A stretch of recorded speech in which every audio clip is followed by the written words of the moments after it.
त्याच्यापेक्षा थोडाच पर्सेंटेजमध्ये जे आहे ते जवळपास 15% जे आहे ते यावेळेचं बजेट वाढवलेलं आहे, जे दुर्दैवी आहे. मला वाटतं शेतीसाठी खूप मोठ्या प्रमाणामध्ये बजेट ठेवलं गेलं पाहिजे.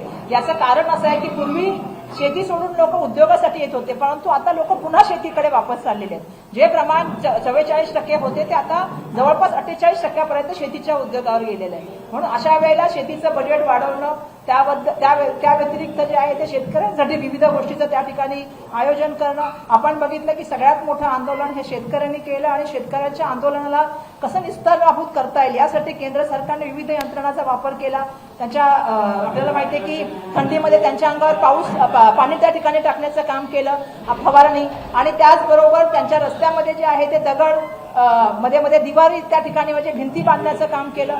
त्यामुळे शेतकरी हा मुळातच जो आहे हा कष्टकरी आहे. शेतकरी हा दिवस रात्र घाम गाळून आपल्या सगळ्यांसाठी जे आहे ते शेतीमध्ये काम करतो, पीक पिकवण्याचं काम करतो. परंतु दुर्दैवाने आपण बघतो की शेवटी या सगळ्या जाचाला, या सगळ्या निर्णयामुळे जो शेतकऱ्यांना त्रास सहन करावा लागतो आणि या मोठ्या प्रमाणामध्ये होणाऱ्या कर्जबाजारीमुळे शेवटी शेतकरी हार मानून जी आत्महत्या करतो ती जर थांबवायची असेल तर शेतकऱ्यांसाठी नवीन पॉलिसी आणल्या पाहिजेत. शेतकऱ्यांसाठी जे काळे कायदे निर्माण केले जातात ते थांबवून त्यांच्या कसे फायदे होतील, दुबार शेतकऱ्याला कसं मदत होईल, विविध शेतीची नवीन टेक्नॉलॉजी काय वापरलं जाईल या संदर्भात सुद्धा विचार केला गेला पाहिजे आणि शेतकऱ्यांसाठी असलेलं बजेट, कृषीचं बजेट वाढवलं गेलं पाहिजे. आम्हाला माहिती आहे की केंद्रीय मंत्री भाषण खूप चांगल्या तऱ्हेने करतात. आम्ही त्यांना मामाजी म्हणतो. मामाजी भाषण शिवेंद्र खूप भाषण चांगलं करतात चव्हाण साहेब, पण शेतकऱ्यांचं बजेट वाढवून देत नाही, ही दुर्दैवाची गोष्ट आहे. आणि आजचा मोर्चा या संदर्भामधला होता सध्या. शेतकऱ्यांचा मुद्दा आहे, मात्र दुसरीकडे सर्वसामान्य जनतेच्या गॅसचा देखील मुद्दा आहे. गॅसचा तुटवडा आहे, मात्र केंद्र आणि राज्य सरकार म्हणते की कुठेही तुटवडा नाहीये. आता केंद्रात नेमकी काय केंद्रामध्ये हालचाली सुरू आहेत का? नाही, तुम्हाला सुद्धा माहिती आहे आणि मला सुद्धा माहिती आहे की जरी केंद्रीय मंत्री किती जरी म्हटले असे, आम्ही सातत्याने जे आहे ते संसदेमध्ये हेच सांगत होतो की देशाच्या पंतप्रधानांनी संसदेमध्ये यावं. याचं कारण आम्हाला असं पाहिजे होतं की त्यांनी येऊन देशाच्या जनतेला आश्वासित करावं. कारण आपण सातत्याने बघितलं असं कसं सरकार आहे की ज्या वेळेला आपत्ती येते किंवा ज्या वेळेला अशी परिस्थिती येते त्या वेळेला जनतेला कधीही कुठलं साधन किंवा कुठलंही समाधान देत नाही. असं कसलं सरकार आहे की प्रत्येक वेळेला ज्या वेळेला आपत्ती येते त्या वेळेला ते लोकांना लाईनमध्ये उभं करतं. नोटबंदी असेल किंवा करोना असेल किंवा आता ही आपण म्हणतो ती एलपीजी गॅसची किल्लत, हा खूप महत्वाचा विषय. अशा वेळेला ज्यावेळी लोक मोठ्या प्रमाणामध्ये पॅनिक सिच्युएशनमध्ये आहेत, अपेक्षा हीच असते की केंद्र सरकारचे पेट्रोलियम मंत्री किंवा देशाचे पंतप्रधान यांनी संसदेमध्ये यावं, जनतेला त्या ठिकाणी आश्वासित करावं आणि त्यांच्या समोर जे आहे ती जमिनी सत्य जे आहे ते आम्ही सांसदांच्या माध्यमातून जावं हीच आमची अपेक्षा असते. खरं तर बघाल तर आज मुंबईमध्ये इतकी भयावह परिस्थिती आहे. मुंबईमध्ये छोटे छोटे हॉटेल चालतात. मुंबईमध्ये छोट्या हॉटेलमध्ये जर आपण बघितलं तर त्या ठिकाणी आज अशी परिस्थिती आहे की आता चहा तर काही ठिकाणी लोकांनी बंदच केले आहे. जेवणामध्ये पण 3 ते 4 पदार्थ मिळणार. आज अशी परिस्थिती आहे की मागच्या हप्त्यामध्ये जो 5-6 हजारामध्ये मिळत नव्हता तो आता 6,500 मध्ये कमर्शियल गॅस मिळत नाहीये. जो डोमेस्टिक म्हणजे आपला घरगुती गॅस असतो तो सुद्धा आता जर आपण बघितलं तर 3,500 मध्ये मिळत नाहीये. मध्ये 25 दिवसाचं वेटिंग होतं, आता ते दिवसाचं वेटिंग सुद्धा वाढलेलं आहे. लोक मोठ्या प्रमाणामध्ये काळा बाजार त्यामध्ये वाढलेले आहे. या सगळ्या गोष्टी सर्वसामान्य माणसाला खूप त्रास देणार आहेत. तुम्हाला मी सांगते, आज ज्या ठिकाणचे मायग्रंट वर्कर आलेले आहेत, ज्यांना खाण्यापिण्यासाठी काही सुविधा नाही आहे, अशा लोकांचे हाल तर विचारू नका असे झालेले आहेत. आज अशी परिस्थिती आहे की खूप साऱ्या हॉटेलमध्ये कोळशावर किंवा लाकडावर जेवण बनवत चाललेलं आहे. आणि आता मला हे सांगायला पाहिजे की ज्या देशाच्या पंतप्रधानांनी सांगितलं होतं की कोळसा नंतर घेतल्यानंतर माझ्या डोळ्यातून कसा धूर पडत होता, आज लोकांच्या डोळ्यामध्ये त्यांनी धूर आणलेला आहे. आणि लोकांच्या या धुराला ते जबाबदार आहे. ज्या तऱ्हेने नियोजन करायला पाहिजे होतं युद्धाच्या संदर्भामध्ये, आजही आपल्याला माहित नाही की युद्धनीय परिस्थिती पुढे काय होणार आहे. आम्ही म्हणत होतो त्यांना की तुम्ही एवढी बिलं आणली पण तुम्ही एक चर्चा घेतली नाही 193ची, आणि ती चर्चा आम्हाला इच्छा होती की त्यांनी इराक आणि या युद्धाचे जे सगळे परिणाम झालेले आहेत आणि त्याचे भारतावर काय परिणाम होणार याच्यावर एक चर्चा संसदेमध्ये घ्या. पण दुर्दैवाने ती चर्चा घेतली गेली नाही. सातत्याने काँग्रेस पक्षाच्या माध्यमातून आम्ही सांगितलं की या युद्ध कधी संपलं नाही, त्याची काय परिस्थिती होणार आणि त्या परिस्थितीच्या माध्यमातून लोकांच्या सर्वसामान्य जीवनावरती आज आपण बघतोय की मोठ्या प्रमाणामध्ये याचा परिणाम जो आपल्याला जाणवतो. आता पेट्रोल डिझेलच्या बाबतीमध्ये पण मोठा समस्या आहे. कच्च्या तेलाच्या किमती वाढत चालल्यात आणि एलपीजी गॅसच्या संदर्भामधली मोठी किल्लत आहे. त्यामुळे या सगळ्या गोष्टीचं आम्हाला सारासार चर्चा करण्याची इच्छा होती, परंतु आपल्याला माहिती आहे की पंतप्रधान आले आणि मला वाटतं 1-2-4 मिनिटं ते बोलले आणि ते निघून गेले. त्याच्यानंतर ते संसदेमध्ये आले नाहीत. ती दुर्दैवाची गोष्ट आहे.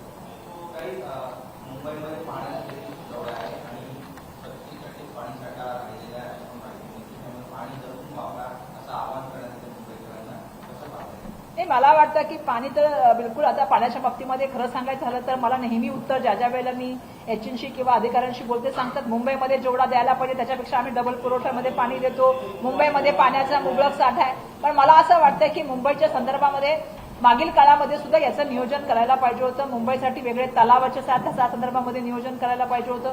मोठ्या प्रमाणामध्ये जर आपण बघितलं तर बिल्डिंगमध्ये सुद्धा आता एक टेक्नॉलॉजी आली ज्याच्यामध्ये जे पावसाळ्याचं पाणी येतं त्याचा वापर आपल्याला करून ते पूर्णपणे साठवून करून त्याचा वापर जर आपल्याला बाथरूममध्ये किंवा इतर ठिकाणी वापर करता संदर्भामध्ये सुद्धा काही गोष्टी करता येतील. दुर्दैवाने आज आपल्याला पाणी कमी आणि येणाऱ्या काळामध्ये मला वाटतं पाणी टंचाई, एका ठिकाणी गॅसची टंचाई, दुसऱ्या ठिकाणी पाणी टंचाई, हे सगळे प्रश्न जे आहेत ते मुंबईकरांना भेडसावत आहेत. आणि खरं तर मला अपेक्षा ही आहे की याच्या संदर्भामध्ये पहिल्यापासून नियोजन केलं पाहिजे. खरं तर मुंबईमध्ये प्रत्येक वेळा पाऊस होतो तेव्हा सांगितलं जातं हे तलाव भरून वाहत आहेत, म्हणजे इतकं पाणी आहे की विचारू नका की आपल्याला पाणी टंचाई होणार नाही. प्रत्येक वेळेला आपण बघतो की जसं जसं मार्च आणि एप्रिल यायला लागतो तसं मग सांगायला लागतं की पाणी टंचाई ज्या ठिकाणी जे एंड पॉईंट आहेत त्या ठिकाणी तुम्ही बघा लोकांना पाणी जात नाहीये. मग अशा वेळेला मुंबई महानगरपालिकेने नियोजन करायला पाहिजे की पूर्वीपासूनच या गोष्टीचं, कारण ही सातत्याने येणारी समस्या आहे त्याच्यावरती कुठल्याही तऱ्हेचं मी नेहमी सांगते की मुंबई महानगरपालिकेचा कारभार हा नियोजन शून्य कारभार आहे आणि व्हिजन लेस असलेला कारभार आहे. फक्त कॉन्ट्रॅक्टर येतात, कॉन्ट्रॅक्टर सांगतात त्याप्रमाणे फायलिंग होतात. लोकांचं जनमतासाठी काय आवश्यकता गोष्टी काय केल्या पाहिजेत याच्या संदर्भामध्ये खूप तफावत दिसते. दिल्ली से घटना सामने आई है. दिल्लीमधून एक महत्वाची घटना समोर आली आहे. दिल्लीमध्ये अज्ञात गाडी संसदेमध्ये घुसली आहे आणि त्यांनीमध्ये घुसली आहे आणि जे स्पीकर आहे त्याच्या गाडीवर शाई फेक झाली आहे आणि एक कोणाच्या स्पीकर त्याच्या गाडीवर शाई फेक करण्यात आली आहे आणि एक गुच्छा जो आहे फुलाचा तो देखील एका अज्ञात व्यक्तीने एंट्रन्स गेटवर ठेवला. नाही, मला या संदर्भामध्ये अजून मला अजून माहित नाहीये, पण अशा तऱ्हेने करणं चुकीचं आहे असं मला वाटतं. आणि शेवटी कायदा सुव्यवस्था बघणं हे जेव्हा दिल्लीची असतं तेव्हा दिल्लीच्या राज्य सरकार पण तिथे भाजपाचंच आहे आणि केंद्रामध्ये सरकार पण भाजपाचं आहे. त्यामुळे मला अपेक्षा आहे की या संदर्भामध्ये जे आहे ते चौकशी करण्याचं तर काम होईल. पण मागील पण आपण बघितलं की दिल्लीमध्ये बॉम्बस्फोट झाला होता त्यावेळेला सुद्धा आपली अपेक्षा होती की होम मिनिस्टरांनी या संदर्भामध्ये मोठ्या प्रमाणामध्ये काळजी घेण्याची आवश्यकता आहे. आणि होम मिनिस्टर फक्त विरोधकांना दम देतात. मला वाटतं ज्यांना त्यांना लाल दाखवली पाहिजे किंवा ज्यांना 56 इंचाची छाती दाखवली पाहिजे दाखवावी ही अपेक्षा करते.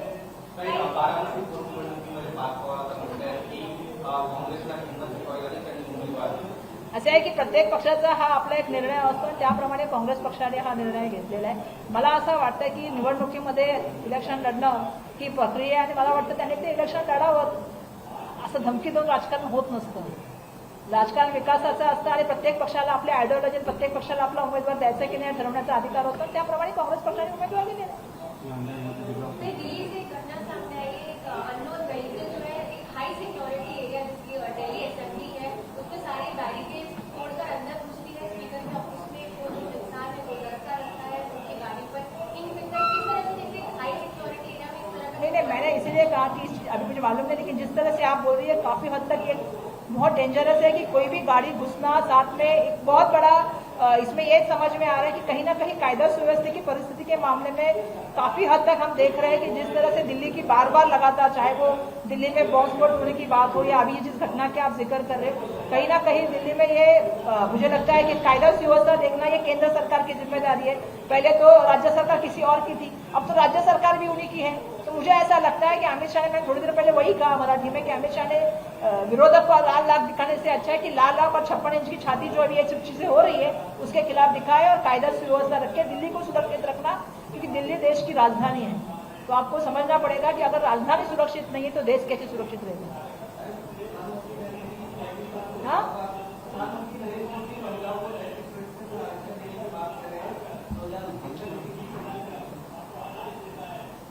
नहीं, वो विधेयक 16 तारीख को शायद आने वाला है. 16 से 18 तारीख तक वो विधेयक की चर्चा होने वाली है, तब उसमें हम अपनी बात रखेंगे. लेकिन देखिए, जब मैं चुन के पहली बार आई तो मुझे याद है 288 में से 10 महिलाएं थी. दूसरी बार चुन के आई तो 228 में से 11 महिलाएं थी. तो हमेशा आपने देखा होगा कि महिलाओं का परसेंटेज 2% से लेकर 10 या 11% तक रहा है. तो हमने, हमारी यूपीए की सरकार थी तब आदरणीय सोनिया जी ने भी ये प्रस्ताव रखा था और मुझे इस बात का गर्व है कि राजीव जी गांधी जी की वजह से जो है 33% से पहले स्थानिक स्वराज्य संस्था में आए. फिर सोनिया जी ने हमें कहा कि 50% करना है. आज हमारे मुंबई महानगर पालिका में अगर आप देखोगे तो लगभग 55% से लेके 60% महिला है। जनरल सीट पे भी महिला चुन के आ रही है, महिला सीट पे भी महिला चुन के आ रही है। तो आज अगर आप देखोगे तो महापौर, अगर आप नोटिस करोगे विधानसभा में, तो हमारे वक्त में जब मैं पहली बार चुन के अभी में देखोगे तो बहुत सारी नगर सेविका अभी आमदार बन गई है। तो अभी ये परसेंटेज बढ़ गया है विधानसभा का। तो मुझे ये अपेक्षा है कि देखिए इसमें तो हमारा कोई शक नहीं है, क्योंकि ये जब हमारी यूपीए की सरकार थी तो हमने भी ये प्रस्ताव लाया था राज्यसभा में, लोकसभा में मेजोरिटी की वजह से वो नहीं हो पाए, लेकिन हमने तो लाया था। तो हम तो इसका स्वागत करते हैं कि महिला रिजर्वेशन आना चाहिए, क्योंकि देखिए ऐसा है कि हम महिलाएं चुन के आती है। मैं तो अपनी जनता को बहुत धन्यवाद दूंगी कि जिस तरह से, चाहे वो धारावी की हो या चाहे उत्तर मध्य मुंबई की जनता हो, मैं धन्यवाद दूंगी कि उन्होंने मुझे चुन के दिया।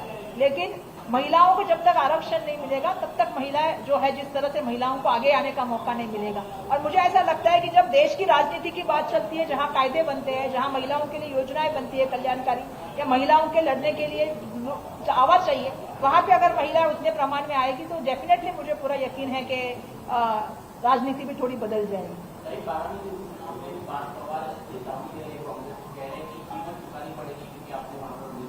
नहीं, देखिए वो तो हर पार्टी का अपना निर्णय होता है। मुझे लगता है हमारे जो अध्यक्ष है हर्षवर्धन सकपाल जी ने सोच के निर्णय लिया होगा, क्योंकि नांदेड़ में भी ऐसा कुछ जब घटना हुई थी तो नांदेड़ में भी इलेक्शन हो गया था। आपको मालूम है, रविंद्र चौहान जी की बात मैं करी, तो सोच समझ के निर्णय लिया होगा।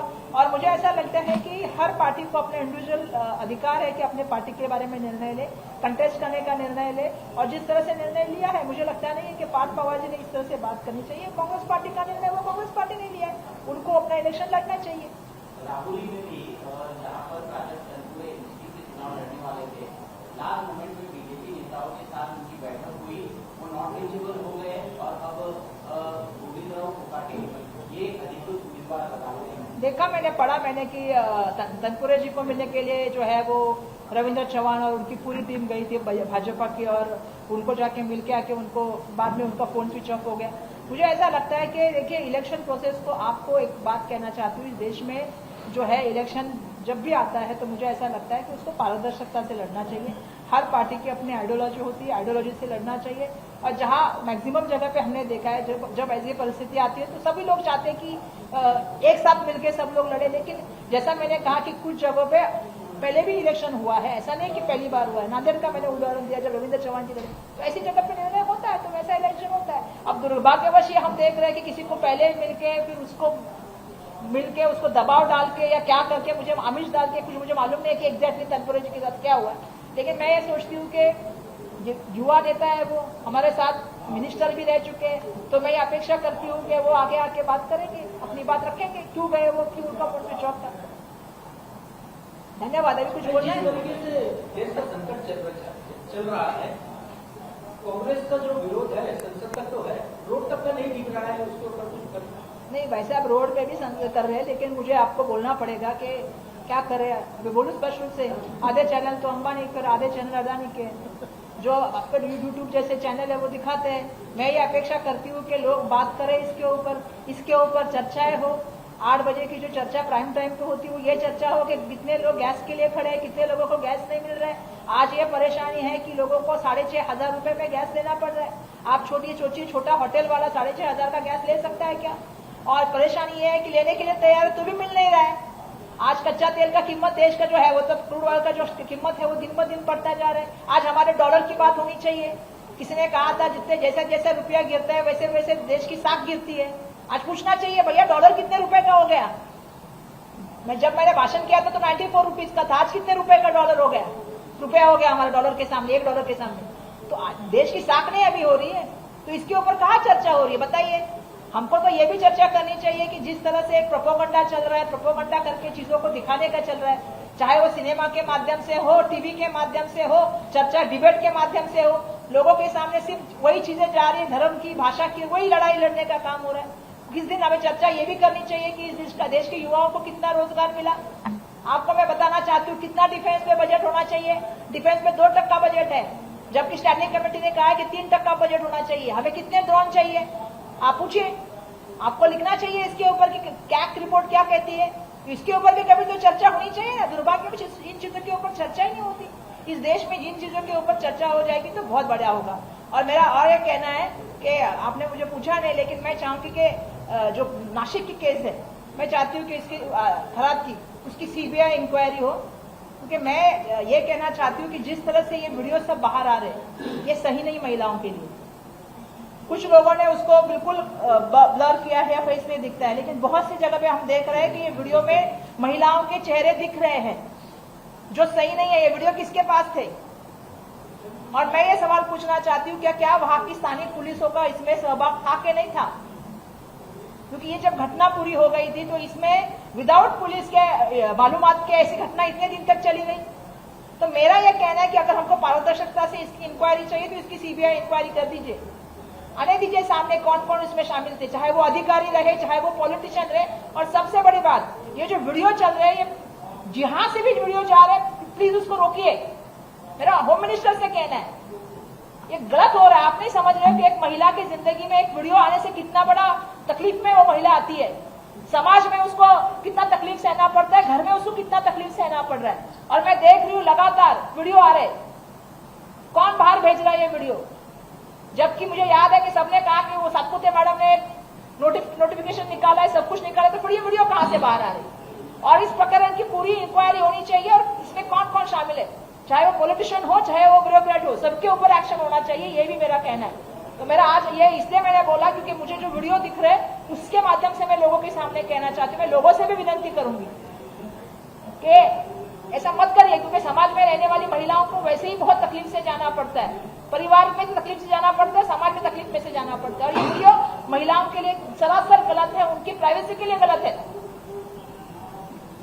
तो ये बंद करा दीजिए, ये मेरा एक सबसे निवेदन है, मेरा हाथ जोड़ के सबसे विनती है। होम मिनिस्टर से भी मेरा कहना है, मैं एक चीज कहना चाहती हूँ कि इस पूरे प्रोसीजर को अगर आप लोग देखोगे तो कहीं ना कहीं होम डिपार्टमेंट का भी इसमें फेलियर है। भले उन्होंने अभी उसमें सब काम किया, लेकिन उनकी यंत्रणा जो वहां पे स्थानिक लेवल पे थी, उन्होंने इसके ऊपर, ऐसे महाराष्ट्र में कितनी जगह पे होता है ये भी मालूम कर लेना चाहिए। और आने वाले दिनों में ऐसी घटनाएं, ऐसे वीडियो बाहर नहीं आए, इसके लिए भी कॉग्निजेंस से अभी से काम करना चाहिए।